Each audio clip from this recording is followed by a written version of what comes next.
أشهد أن لا حول ولا قوة إلا بالله العلي العظيم. أعوذ بالله من الشيطان اللعين الرجيم.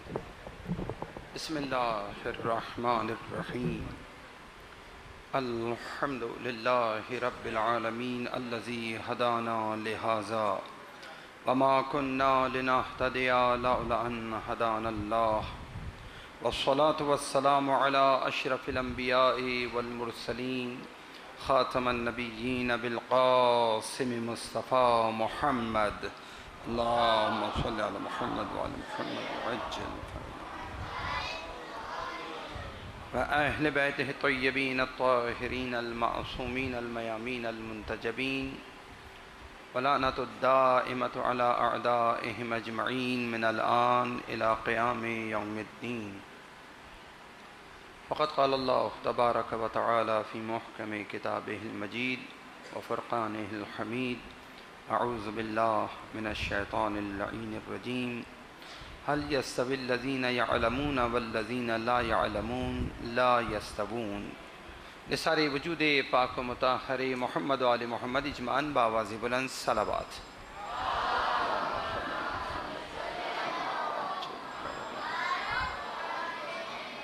برائے صحت و سلامتی کل عاشقان امامت ولایت محبان اہل بیت تمام علماء امامیہ تمام مراج کرام و مقام معظم رہبری اجمعاً بآواز بلند صلوات. اللہم صلی علی محمد وعلی محمد. برائے نیستی و نابودی دشمنان اسلام و دشمنان اہل بیت و تعجیل در ظہور حضرت امام زمان اجمعاً بآواز بلند صلوات.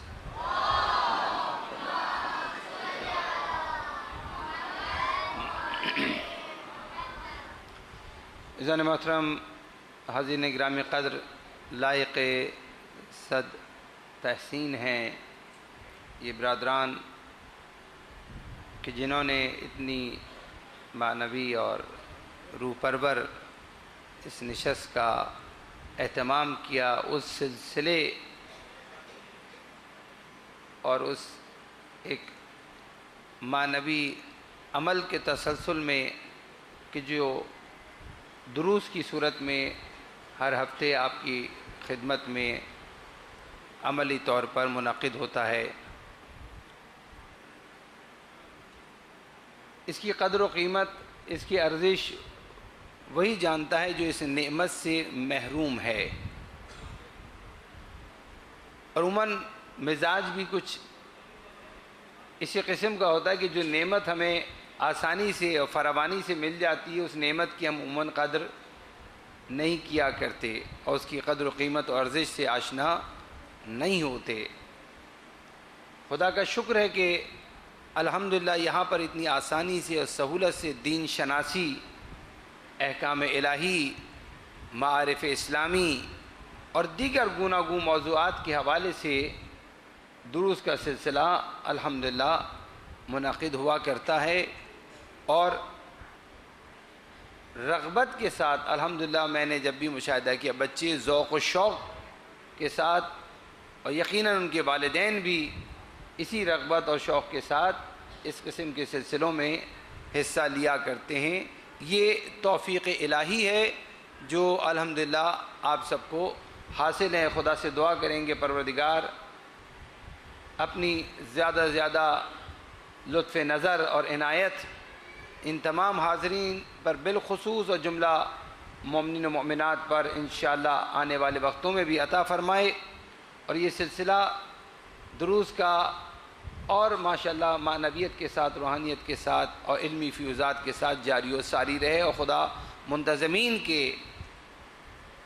توفیقات میں، ان کی صلاحیتوں میں اور اضافہ فرمائے، ان کے خلوص کو اسی طرح قائم و دائم فرمائے انشاءاللہ. درود پڑھیے بر محمد و آل محمد.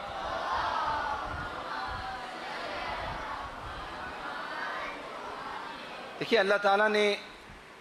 انسان کو جو پیدا کیا تو انسان کا امتیاز اس کی عقل کو قرار دیا. اس انسان کو پروردگار عالم نے جملہ مخلوقات میں جو عقل عطا فرمائی ہے وہ عقل انسان کا امتیاز ہے دیگر مخلوقات پر. اگرچہ یہ عقل ملائکہ کے پاس بھی ہے، مگر انسان کے لیے اسے کمال اس لیے شمار کیا گیا کہ ملائکہ پابند ہیں صرف عقل کے۔ توجہ فرمانی، مختصر سا ایک مقدمہ، وہ پابند ہیں صرف عقل کے، کیونکہ صرف عقل ہے ان کے پاس۔ مگر انسان کو پروردگار نے ایک دوسرا پہلو بھی عطا کیا ہے کہ جو حیوانات کے پاس ہے، اور اسے ہم کہتے ہیں علمی زبان میں غریزہ، غرائز، شہوتیں، خواہشات۔ اللہ نے انسان کو وہ خواہشات بھی عطا کی، اور کمال انسان کے لیے یہ ہے کہ باوجود یہ کہ انسان کے اندر خواہشات موجود ہیں، غرائز موجود ہیں، ان کے باوجود انسان اگر عقل کی جانب توجہ کرے اور اپنی عقل کو استعمال کرتے ہوئے زندگی کے فیصلے کرے، انتخاب کرے، تو یہ انسان ملائکہ سے افضل ہو جاتا ہے، مخدوم ملائکہ قرار پاتا ہے۔ ملائکہ اس انسان کے خدمت گزار بن جاتے ہیں، اور یہی انسان خدا نخواستہ خدا کی دی ہوئی اس نعمت کو نظر انداز کرے، یعنی عقل کو، اور خواہشات کا اسیر ہو جائے، تو پروردگار اس انسان کو کالانعام بل ہم اضل کے عنوان سے یاد کرتا ہے کہ یہ چوپایوں کی مانند، جانوروں کی طرح، بلکہ ان سے بھی گرا ہوا ہو جاتا ہے۔ اس کا درجہ جانوروں سے بھی گر جاتا ہے اگر انسان عقل کو نظر انداز کر کے اپنی خواہشات کو سے پورا کرنا شروع کر دے، خواہشات کو مقدم کرے۔ لہذا دین مبین اسلام، جو کہ انسانوں کی رہنمائی اور ہدایت کے لیے پروردگار عالم نے بھیجا اور انسانوں کو راہ کمال طے کرانے کے لیے بھیجا، اس میں ایک نظام تربیت رکھا ہے پروردگار عالم نے۔ انسان کے پیدا ہونے سے پہلے اس پر توجہ دی ہے۔ انسان کی بنیاد پڑنے سے پہلے جس نطفے سے اس کی بنیاد پڑنی ہے، اس نطفے کی سلامتی کے لیے احکامات دیے گئے ہیں کہ لقمہ حرام سے اسے تشکیل نہ دیا جائے۔ کس قدر کہاں پیدائش سے پہلے، بنیاد پڑنے سے پہلے انسان کی اس کی فکر کی گئی ہے کہ کہیں اس کے اندر کوئی خرابی نہ ہو جائے، کوئی غلط چیز شامل نہ ہو جائے جو کہ اس کی شخصیت کو، اس کے کردار کو، اس کے اخلاق کو، اس کی نظریات کو، اس کے طرز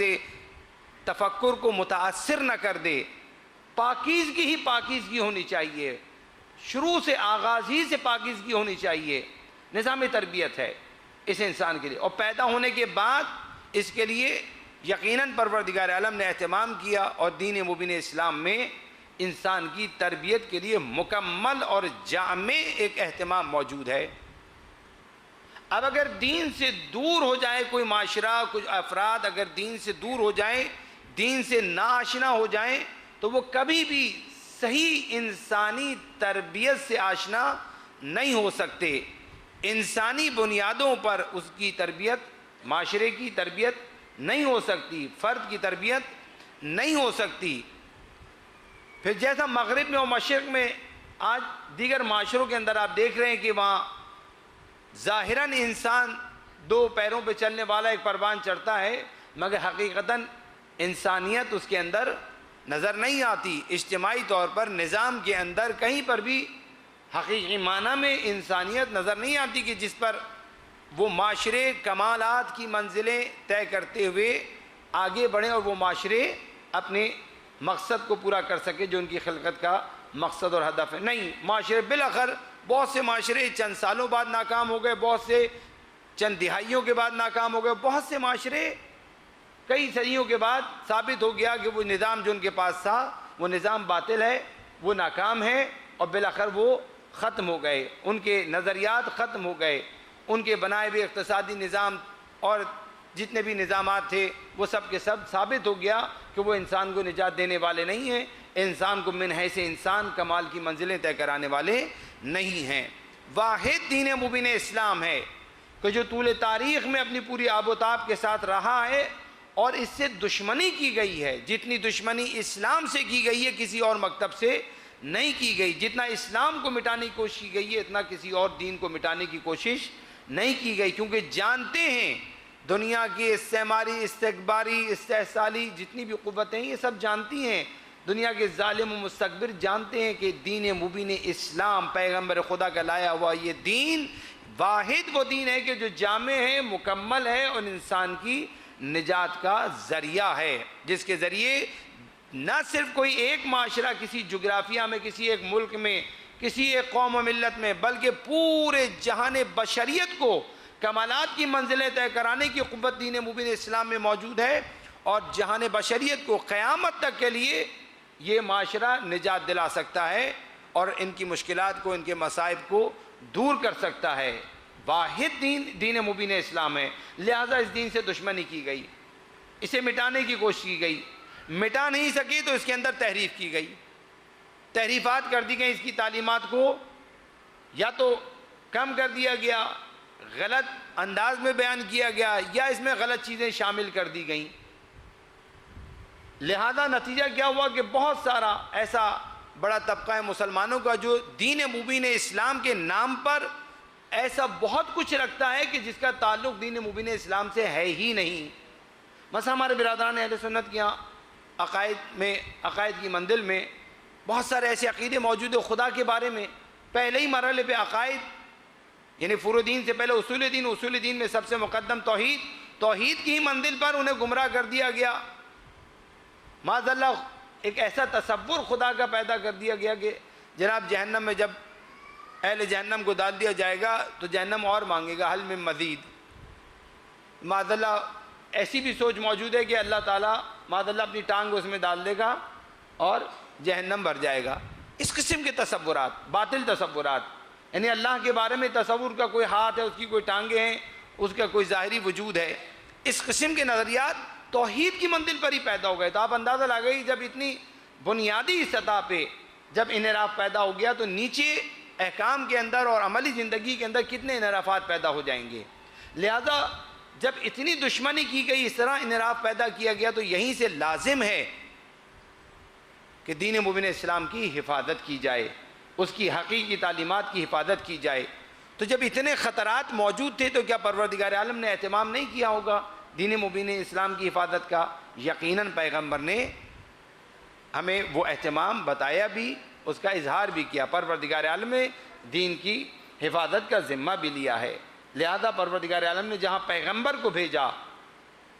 اور پیغمبر کیونکہ آخری پیغمبر ہیں اور قیامت تک کے آنے والے انسانوں کے لیے ان کا پیغام ہے، تو پیغمبر جب اس دنیا سے چلے جائیں گے تو پھر کیا ہوگا؟ تو پھر کیا امت کے ہاتھوں میں یہ دین آ جائے؟ امت تو گزشتہ امتوں کی طرح تحریف کر دے گی۔ پروردگار فرماتا ہے نحنو،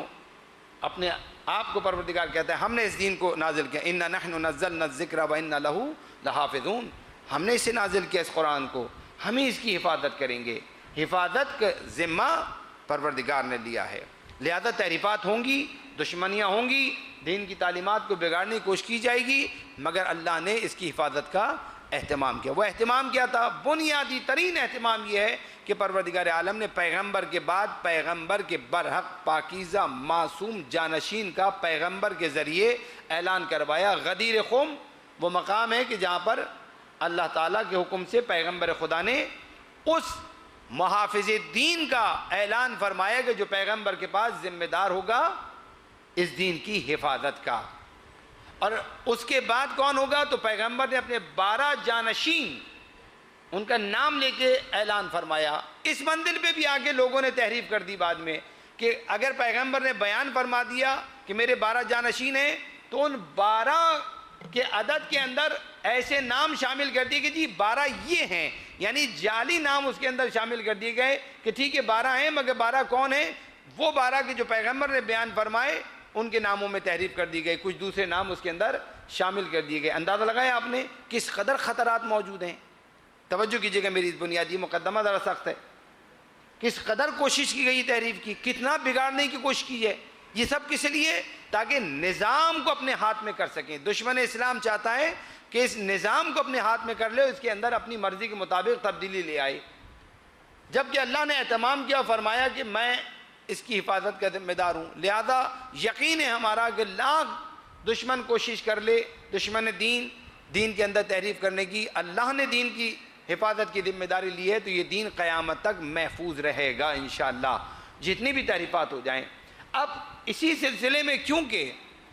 وقت کے گزرنے کے ساتھ ساتھ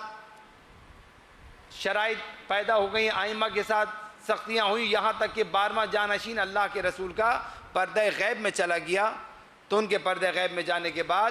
اور سلسلہ ذرا سخت ہو گیا۔ مسلمانوں کی کمزوریوں کی وجہ سے اس نعمت عظمیٰ کے ظہور سے ہم محروم ہو گئے۔ اب جب آپ پردہ غیب میں چلے گئے، دشمن اور جری ہو گئے، آزاد ہو گئے، اور انہوں نے طول تاریخ کے اندر اور ستم ڈھائے، یہاں تک کہ ہم عصر حاضر میں بھی دیکھتے ہیں کتنے فتنے پیدا ہو گئے۔ اب عالم اسلام میں چھوڑیے، آپ مجھ سے بہتر واقف ہوں گے، جہان تشیع میں خود ممبروں سے منحرف کیا جا رہا ہے،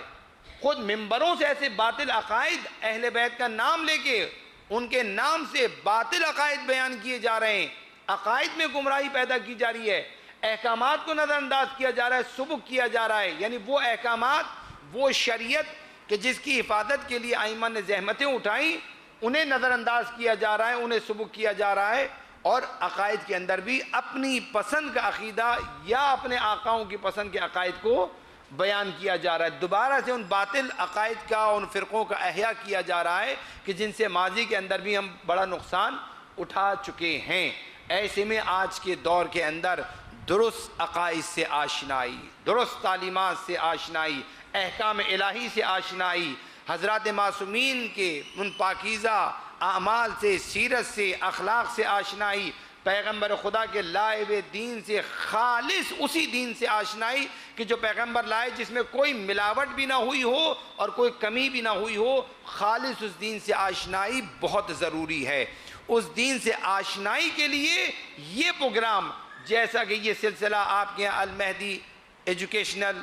سسٹم جو آپ کے یہاں موجود ہے، اور انہوں نے دروس کا ایک سلسلہ جاری رکھا ہوا، اسی طرح کے زہرا اکیڈمی اپنی سطح پہ ایک سلسلہ ہے، BIS board of Islamic studies, یہ مختلف کراچی میں اور دیگر ادارے جو کام کر رہے ہیں، یہ بڑا بنیادی کام ہے۔ زمانے غیبت امام عصر میں بڑی عبادت ہے، اس کا اجر یقیناً پروردگار کی بارگاہ میں بڑا ہے، جس کا ہم ابھی تصور نہیں کر سکتے۔ اس بنیادی عمر میں ان معصوم بچوں کو درست عقائد سے آشنائی دینا، انہیں اخلاق اہل بیت سے آشنا کرنا، انہیں سچی تعلیمات اسلامی سے آشنا کرنا، اقدار اسلامی سے آشنا کرنا، اس دور کے اندر جہاں اتنے انحرافات موجود ہیں، اور جدید میڈیا آپ کے پاس، آج سوشل میڈیا ہو یا الیکٹرانک میڈیا، جتنے بھی میڈیا ہیں، سب کے سب باطل قوتوں کے شکنجے میں، گویا دجالی نظام کے ہاتھ میں، اور وہ اسے استعمال کر رہے ہیں ان بچوں کو گمراہ کرنے کے لیے، ان کے ذہنوں کو بگاڑنے کے لیے، ان کے اخلاق کو بگاڑنے کے لیے، انہیں دینی احکامات سے دور کرنے کے لیے، تقلید سے دور کرنے کے لیے کس قدر کوشش کی جاتی ہیں۔ ابھی دامن وقت میں گنجائش نہیں کہ میں تفصیل میں کسی جا سکوں، آپ کے سامنے یہ سب کچھ سارا بگاڑ جو میں نے اشاروں میں آپ کی خدمت میں ذکر کیا۔ ایسے میں واجب ہے کہ اہتمام کیا جائے دین کی درست تعلیمات سے آشنائی کے لیے، وجوب ہے، واجب ہے، یعنی یہ چوائس نہیں ہے، انتخاب نہیں ہے، چلو آپشن ہے، چھٹیاں آ گئیں تو چلو بچوں کو بھیج دیا جائے، نہیں، چھٹیاں ہو یا نہ ہو، دین سے آشنائی اور دین کے درست عقائد و تعلیمات سے آشنائی واجب ہے۔ والدین پر واجب ہے کہ وہ خود بھی آشنا ہوں اور اپنے بچوں کو بھی دین کی تعلیمات سے، درست تعلیمات سے آشنا کریں۔ دور پڑھیے بر محمد و آل محمد۔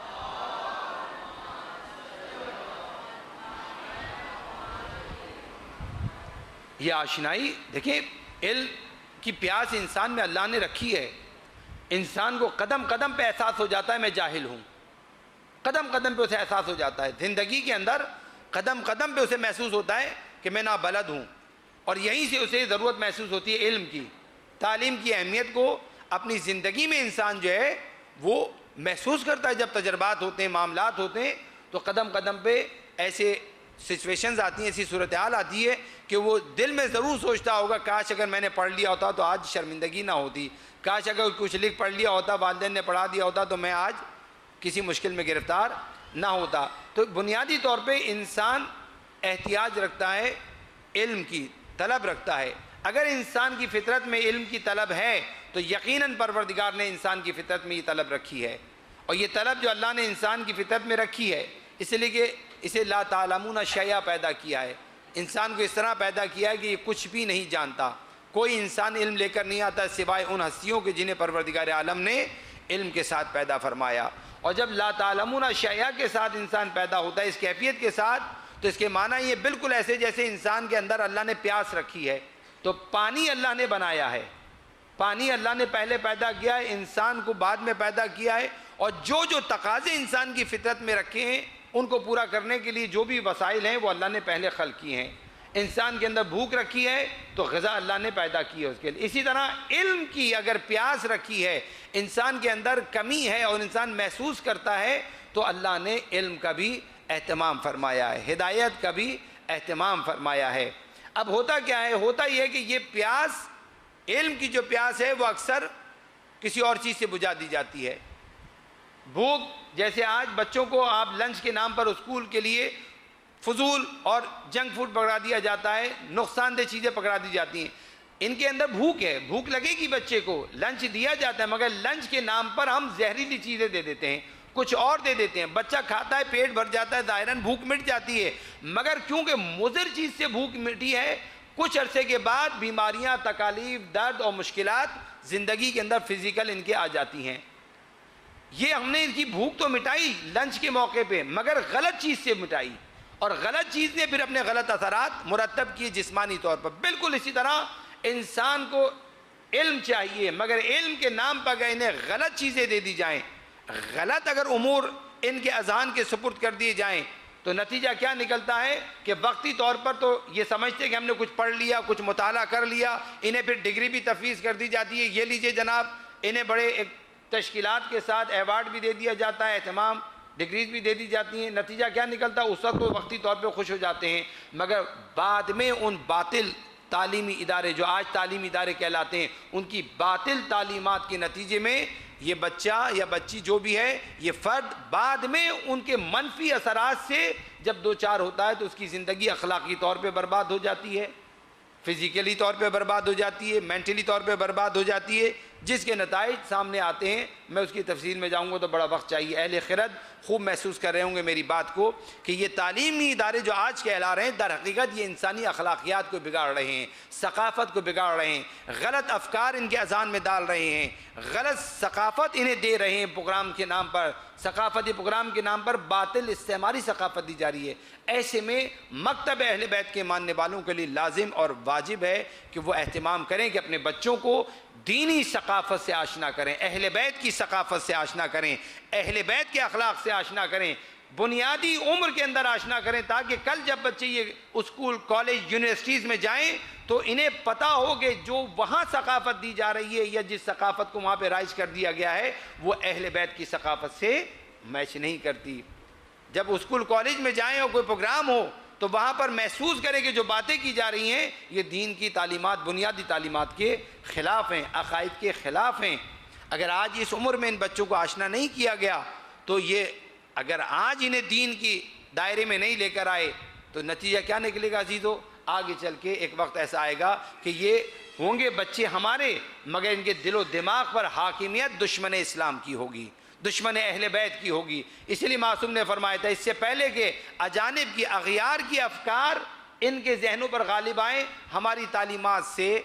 ہماری فرامین سے، احادیث سے ان کو دل و دماغ کو منور کرو۔ یعنی اس سے پہلے کہ غیروں کی تعلیمات ان کے دل و دماغ میں اتاری جائیں، اہل بیت کی تعلیمات سے، قرآنی تعلیمات سے ان کے دل و دماغ کو منور کیا جائے، جس کا ایک بہترین وسیلہ و ذریعہ یہ آپ کے دروس کا سلسلہ ہے جو آج قائم ہے الحمدللہ، اور دیگر جو میں نے اشارے کیے مختلف سطوح پر جو شہر کے اندر قائم ہیں۔ اور یہ سلسلہ لازم نہیں کہ اسی انداز سے ہو، آپ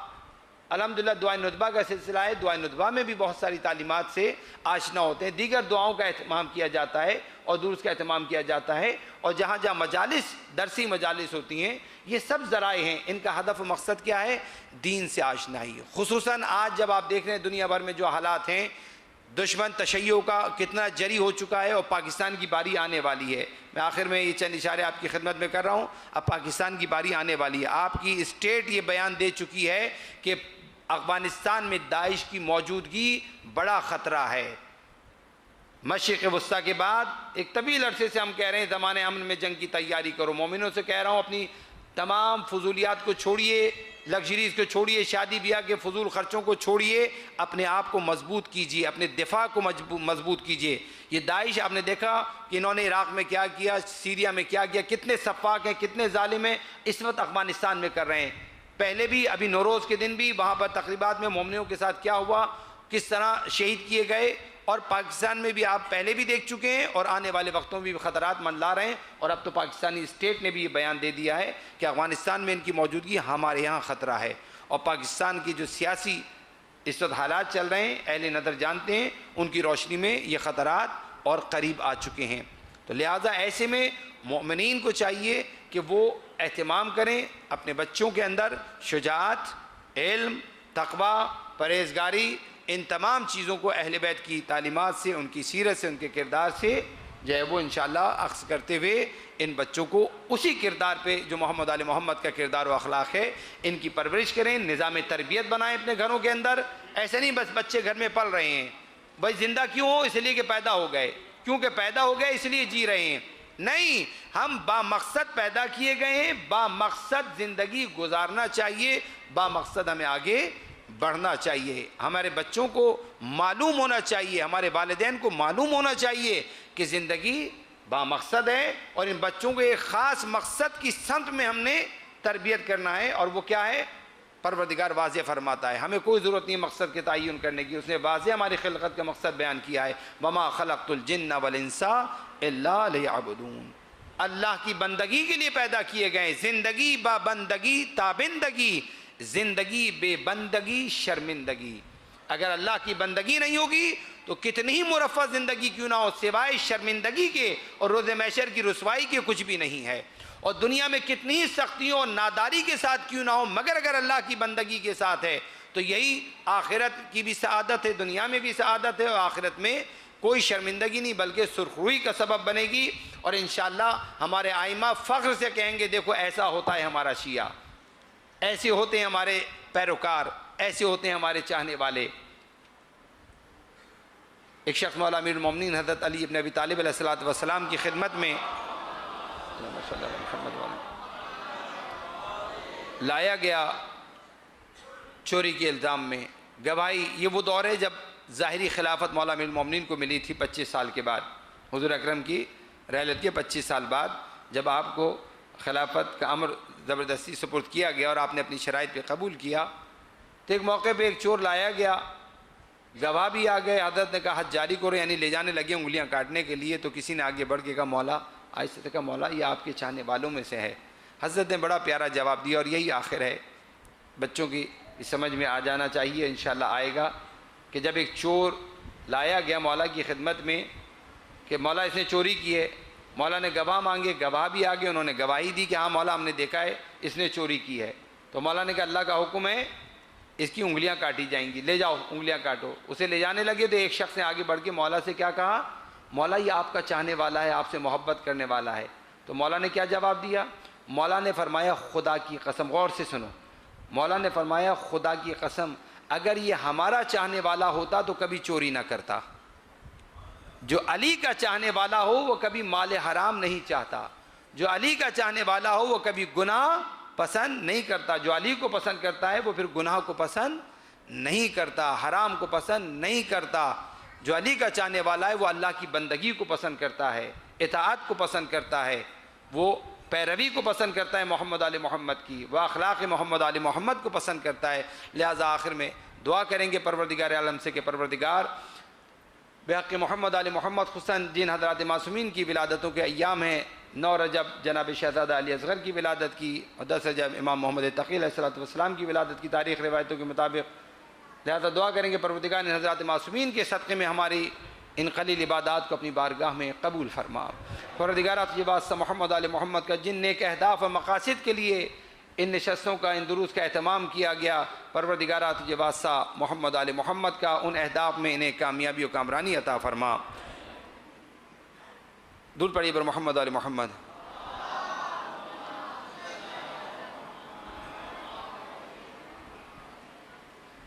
اور اس میں اس دعا کے اندر ہی ہم شامل کرتے ہیں عزیزان محترم، یہ جملہ مجھے تاکید کرنا تھا اور میں نے خود ان سے بات کی تھی، انہوں نے بھی چاہا تھا کہ ادارے کے معنوی اور روحانی فیوزات آج آپ کے سامنے اتنے نہیں آئیں گے جتنا یہ بچے جب بڑے ہو جائیں گے، اپنی عملی زندگی میں آئیں گے، اس وقت سامنے آئیں گے۔ لہذا یہ ادارہ حق رکھتا ہے، اور لازم بھی یہی ہے کہ آپ اس سے جز وقتی محض اور پرتکلف وابستگی نہ رکھیں، بلکہ اس ادارے کو اپنا ادارہ سمجھتے ہوئے اس ادارے کو مضبوط بنانے کے لیے عملی طور پر جو والنٹریلی للہن ان کے ساتھ عملاً خدمات انجام دے سکتا ہے وہ اپنا وقت دے۔ عملی طور پر BIS board of Islamic studies آج 17 سال ہو گئے، اور وہ گریجویٹ اور اب انٹر لیول کے بھی بچوں کو لیتے ہیں، کوئی باہر کے نہیں، وہی بچے کہ جنہوں نے محمد حسین رئیسی صاحب سے سب سے پہلے 17 سال پہلے کلاسز لی تھیں عقائد کی، انہی چند لڑکوں نے مل کر، جو کہ 6-7 تھے اس وقت، انہی نے مل کے پھر اگلے سال اہتمام کیا اور سنڈے کلاسز کا سلسلہ جاری کیا۔ دوسرا سال مولانا عباس وزیری صاحب نے، تیسرا سال مولانا افتخار عابد صاحب نے، چوتھا سال ہمیں انہوں نے موقع دیا خدمت کا، اور 5ویں سال سے پھر یہ ہوا کہ سیمسٹر وائز ہو گیا، اور ہر 3 مہینے علیحدہ علیحدہ نبوت کا چیپٹر کوئی اور پڑھا رہا ہے 3 مہینے، پھر عدل کا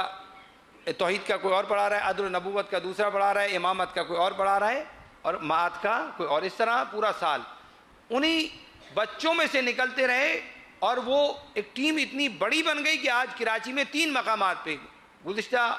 مجھے یاد نہیں کس سال کے اندر، بہرحال جعفر دیار میں بھی کلاسز ہوتی رہی، مولانا اپنے زاہد علی زاہدی صاحب بھی یہاں پر لیتے رہے وہ کلاسز، اور اب وہ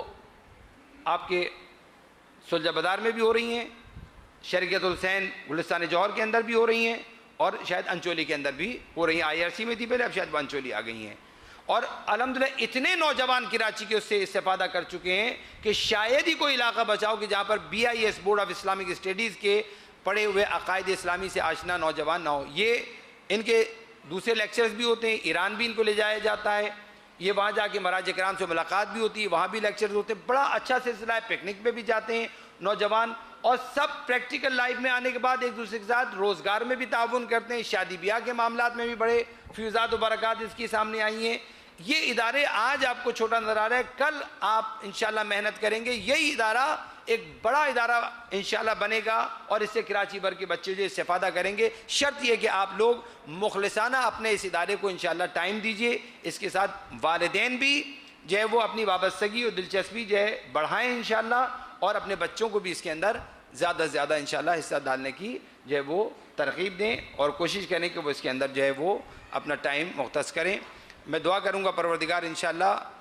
ان تمام افراد کو جو اس کے لیے زحمتیں اٹھا رہے ہیں، اور تمام وہ والدین جو اپنے بچوں کو یہاں بھیج رہے ہیں اور دلچسپی سے حصہ لے رہے ہیں، پروردگار ان سب کی نیک توفیقات میں اضافہ فرمائے۔ دعائیں پروردگار عالم سے ہمیں ایک دوسرے کے دکھ درد و تکالیف کو محسوس کرنے کی، ایک دوسرے کے دکھ درد و تکالیف میں کام آنے کی توفیق عطا فرمائے، ایک دوسرے کی خطاؤں سے درگزر کرنے کی توفیق عطا فرمائے، دعا ایک دوسرے کے حقوق کو پہچانتے ہوئے ادا کرنے کی توفیق عطا فرمائے، مادی و معنوی ہر لحاظ سے ایک دوسرے کے ساتھ تعاون کرنے کی توفیق عطا فرمائے، نیکی و تقوی و پرہیزگاری میں ایک دوسرے کا معاون و مددگار بننے کی توفیق عطا فرمائے، ہر قسم کی گمراہی حرام و گناہ میں ایک دوسرے کو امر بالمعروف و نہی عن المنکر کرنے کی توفیق عطا فرمائے۔ دعائے پروردگار عالم سے ہمیں معاشرے کی اصلاح کے لیے اپنا مثبت کردار ادا کرتے رہنے کی توفیق عطا فرمائے، ہماری ملت کے ہر فرد خصوصاً جوانوں کو علم و ہنر کے ہر میدان میں کامیابی و کامرانی عطا فرمائے۔ بار الہ تجھے واسطہ محمد علی محمد کا جو پریشان حال ہے ان کی پریشانی کو دور فرما، جو مقروض ہیں ان کی غیب سے مدد فرما، جو بے اولاد ان اولاد صالح عطا فرما، صاحب اولاد کو نیک تربیت کرنے کی توفیق عطا فرما،